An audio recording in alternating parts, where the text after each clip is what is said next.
Hi friends, இன்றைக்கி என்னென்ன வேலை பார்க்குறேன்னு நான் போகிறேன். காலையிலையும் என்னை வீட்டில் வச்சு செஞ்சுட்டாங்க.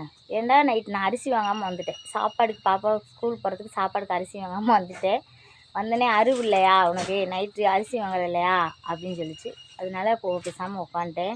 சரி நம்ம பேசினா திட்டு விழுந்துருன்ட்டு பேசாமல் உட்காந்தேன். பக்கத்தில் போய் சாப்பாடு வாங்கி தயிர் இருந்துச்சு, தயிரை கொடுத்து விட்டுட்டேன். இப்போ ஆடு மாடெலாம் கட்டாமல் கிடக்கு. இங்கே இருங்க, ஒரு ஆடு கூட இங்கே கொட்டத்தில் கட்டாமல் கிடக்கு. நான் அவுத்து விட்டேன் எங்கள் வீராய் போய் என்ன செய்யுன்னு பாருங்கள் ஃப்ரெண்ட்ஸ். இங்கே பாருங்கள் வீராயி, இங்கே பாருங்கள் ஃப்ரெண்ட்ஸ், இங்கே பாருங்கள் தெரியும். இன்னும் மாடு கட்டாமல் இருக்கேன்.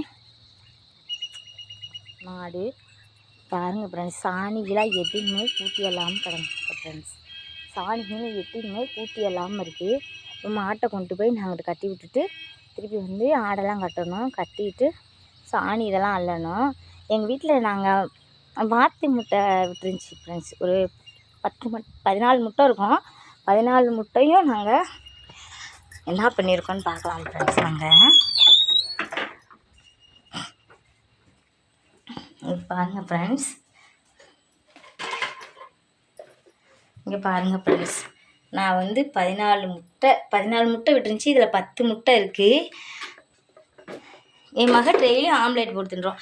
இதில் வந்து ஒரு 4 முட்டை வச்சுருக்கேன். எதுக்கு வச்சுருக்கேன்னு சொன்னால், இங்கே வந்தாங்க எங்கள் அண்ணன் பிள்ளைங்க. அப்போ சொல்லிச்சு டிஃபனுக்குள்ளே போட்டு அடுப்புக்கிட்ட வச்சு சூடு ஏறினா குஞ்சு பறிச்சிரும் அப்படின்னு சொல்லவிட்டு அதை வச்சுருக்கேன் ஃப்ரெண்ட்ஸ். அது ஏன்டா திறந்து பார்க்கக்கூடாதுன்னு சொல்லிட்டு வேறு போயிட்டாவ. அதனால் நாங்கள் அப்படியே வச்சுருக்கோம். என் மகன் அப்போ வந்து திறந்து பார்க்கவான்னு கேட்கும்.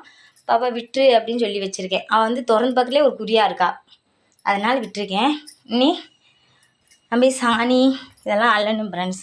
எங்கள் வீட்டுக்காரு ஜீனி பருப்பு போடுறாங்க, ரேஷனுக்கு போயிட்டு வந்தாரேன்னு போயிருக்காரு. நான் எப்பயுமே வெளியே தான் ஃப்ரெண்ட்ஸ், அடுப்பில் தான் சோறாக்கிக்குவேன், குழம்பும் வச்சுக்குவேன். பாருங்கள் எங்கள் ஆடு இது சாமிக்கு விட்டுருக்கேன். கடா இருந்து